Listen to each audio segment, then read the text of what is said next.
Welcome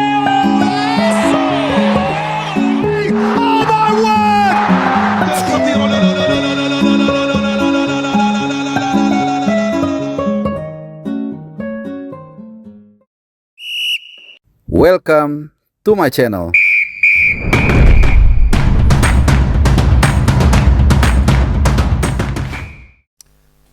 Halo, salam sehat, selamat hari Selasa buat teman-teman semua dimanapun kalian berada, dari Sabang sampai Merauke, dari Pulau Rote sampai Pulau Miangas, dan juga di seluruh penjuru dunia, di Australia, di Korea Selatan, di Malaysia, Singapura, Jepang, di Hong Kong, di Qatar, Saudi, di Eropa, di Belanda, dan seluruh penjuru dunia, di Amerika Serikat juga.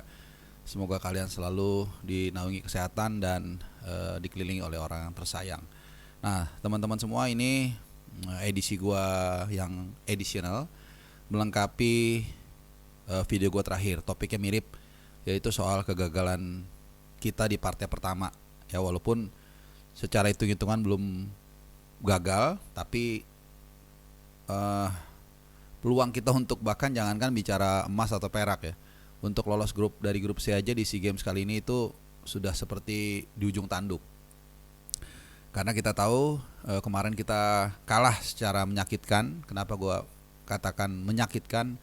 Karena dari pola permainan, dari pergantian pemain, dari reaksi selama pertandingan itu benar-benar memilukan.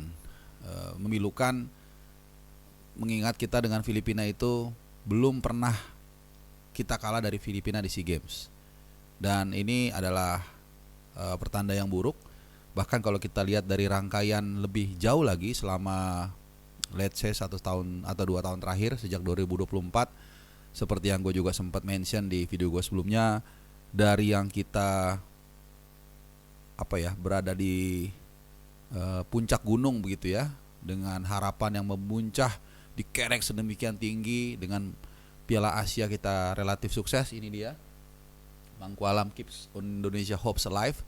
Ya, kita menang 1-0 dari Vietnam dan kemudian lolos ke babak knockout, walaupun ya kemudian kita dihancurkan Australia. Nah itu, tapi saat itu kita merasa kita punya hope ya, seperti judul ini. Dan kemudian dilanjutkan dengan Piala Asia U23, juga kembali kita menoreh sukses. Bayangkan kita lolos ke semifinal, hampir saja kita lolos ke Olimpiade, dengan beberapa pemain dari sana jebolannya yang main tadi malam menghadapi Filipina tapi nggak bisa berbuat banyak ya, termasuk Ivar Jenner, kemudian ada Muhammad Ferrari, ada Donny Tripamungkas. Itu beberapa pemain yang mantan jebolan dari semifinalis Piala Asia U23 tahun lalu ya, yang berhadapan dengan Uzbekistan. Kita kalah, dan Uzbekistan sendiri saat ini tim seniornya lolos ke Piala Dunia. Kemudian kita lolos ke round 3.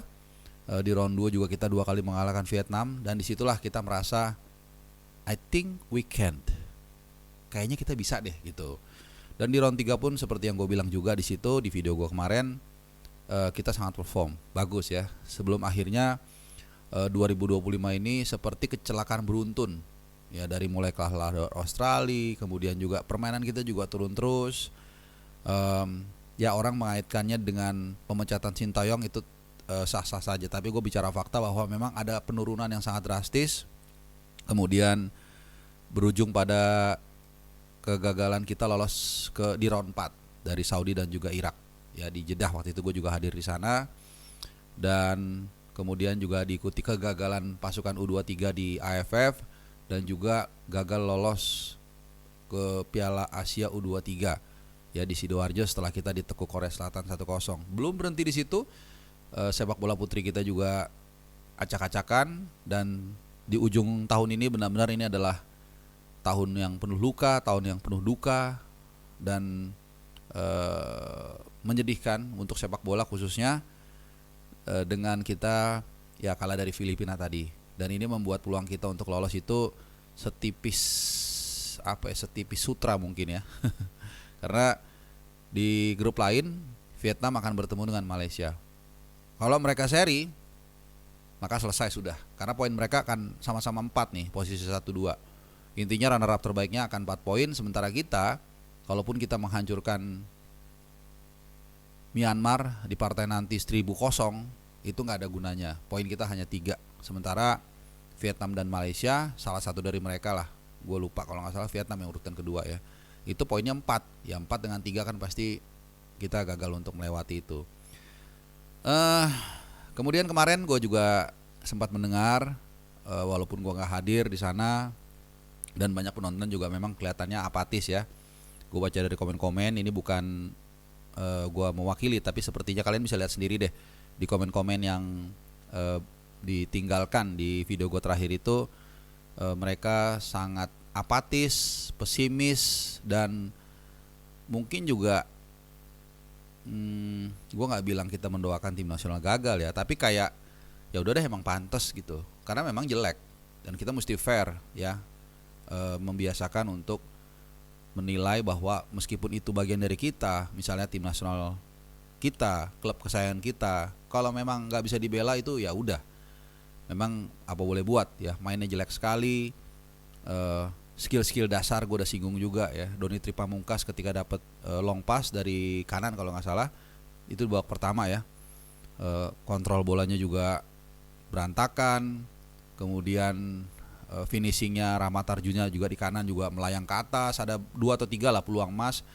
Kemudian juga Frankie Misa di momen terakhir ada waktu kita gempur habis-habisan ya, kemudian ada long ball kan, Filipina udah salah-salahan aja kan, buang-buang bola aja kan. Kemudian ketika nahan bola ya entah kenapa apa yang ada di benak dari Frankie Misa, apa memang skillnya nggak mumpuni, bolanya malah dibuang keluar dan akhirnya Filipina menguasai bola, jadi golden time-nya hilang dan akhirnya ya kita kalah 1-0.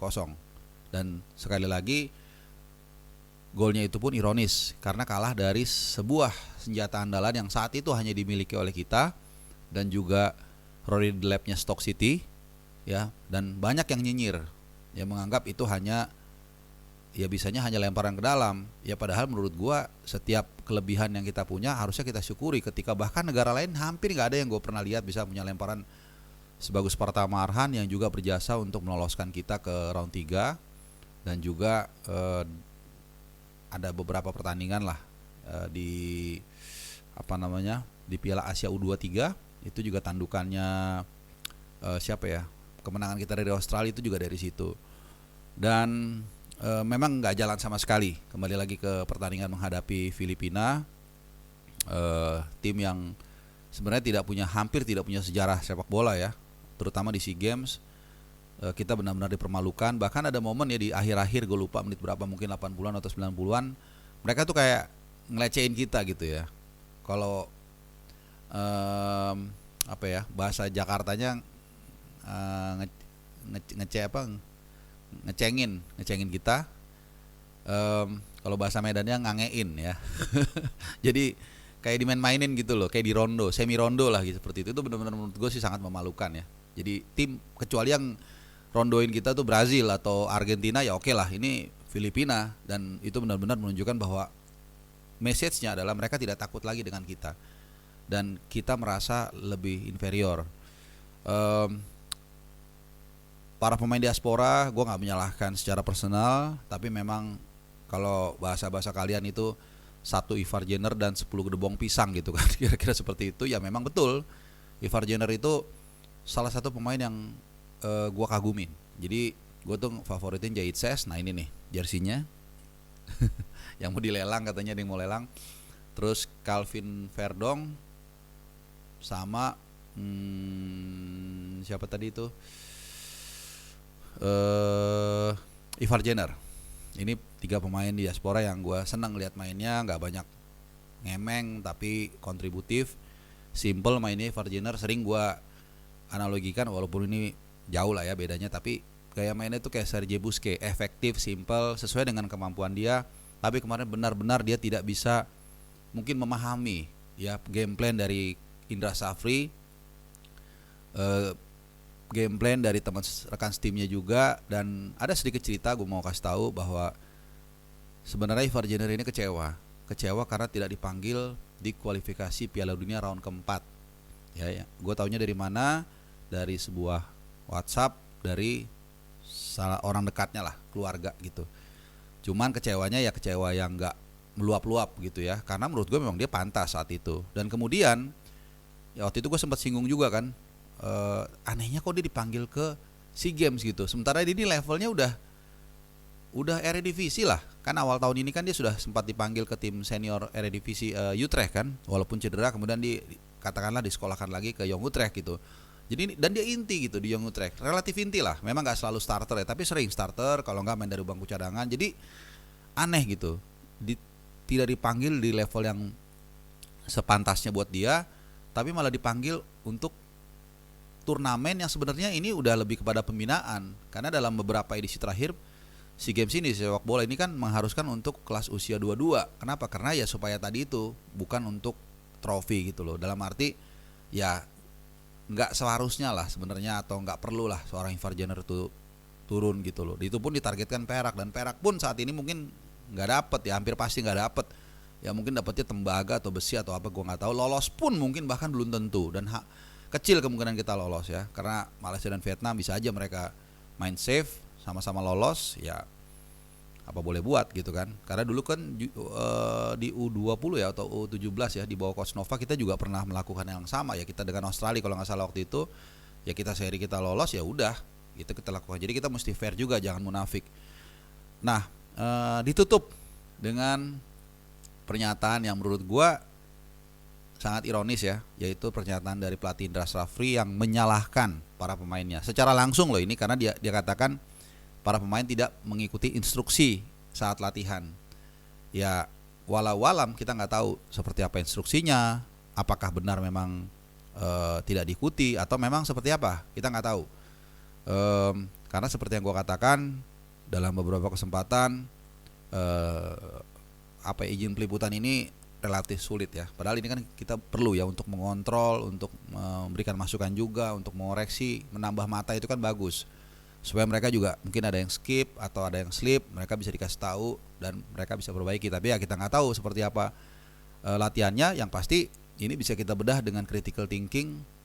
Apakah memang para pemain itu tidak menghormati pelatih sehingga tidak mengikuti, atau pemain yang memang tidak punya kemampuan seperti itu.